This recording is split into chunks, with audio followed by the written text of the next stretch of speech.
It's hard for me to truly buy into believing in the Sixers competing next season.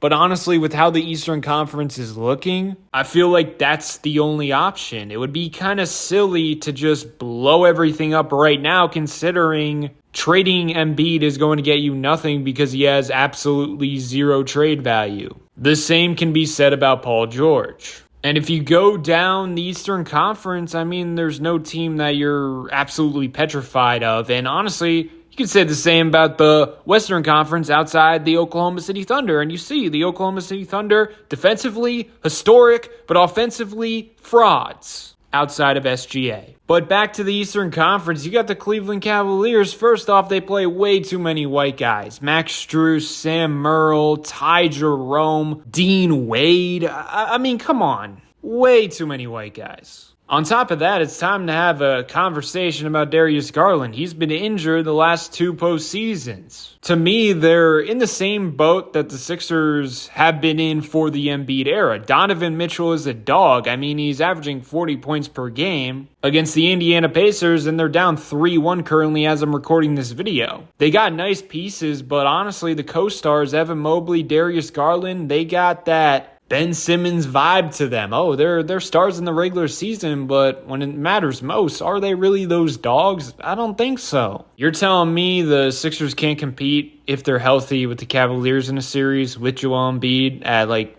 50% or 65%. I mean, come on now, be real. We quickly forget that about around this time last year, Maxey was averaging 30 in the playoffs. Embiid on one leg and without an eye was averaging 33 or something like that. And then we go to the Boston Celtics. I mean, I'm deathly afraid of them because it seems like the Sixers are never going to beat them in a playoff series in my lifetime. But all of a sudden, their future ain't looking too crazy. I mean, Jason Tatum just tore his ACL. Prayers up to him. Hopefully, he has a speedy recovery and he comes back better than ever. But also, the new CBA is probably going to destroy their team, so they're going to have to make some trades. Jason Tatum's probably going to be out for the majority of the season next year, probably all of it. Then you got the New York Knicks, who are a very solid team, but once again, beatable. Indiana Pacers, same thing. Personally, I think they're going to win the Eastern Conference, and low-key, they have a chance at the title. Their system is unbelievable, and their offense is peaking at the right time. They got so many underrated players, and they play unselfish basketball.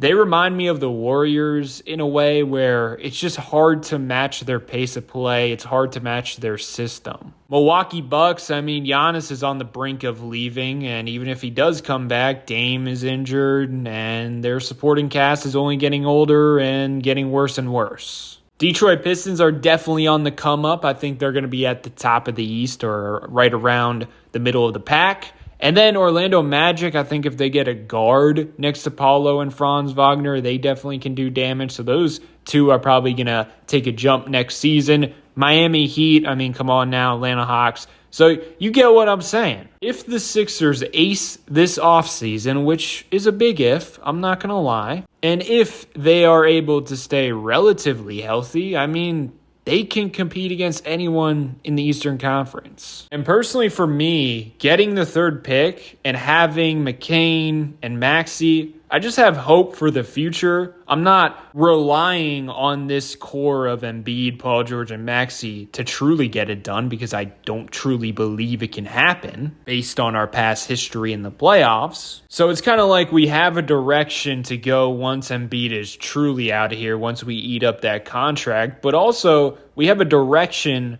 to maybe get it done and have a miracle run. And I think introducing Ace Bailey or whoever they pick, also Jared McCain because he just got here, introducing them to a winning team like immediately would be good for their growth. I think something that hurt Embiid's growth was him coming into a culture where there was no expectations, we weren't really trying to win, and losing was accepted. That kind of made him develop bad habits, I would say. And I think a guy like Ace Bailey, if he's in that environment, if he went to the Charlotte Hornets, the Washington Wizards, I think it's more likely he turns into a bust. Clearly, they got two timelines going on, but the thing is, the one timeline they can't get out of. You can't get out of that Embiid contract. You can't get out of that Paul George contract. You can, but you're not going to get anything crazy back in return. So it's clear it's better to just hope for the best from those two players, because if they play their best, you're going to be competing with the best teams in the NBA. And if it fails, it fails. You got three young players in Maxey, McCain,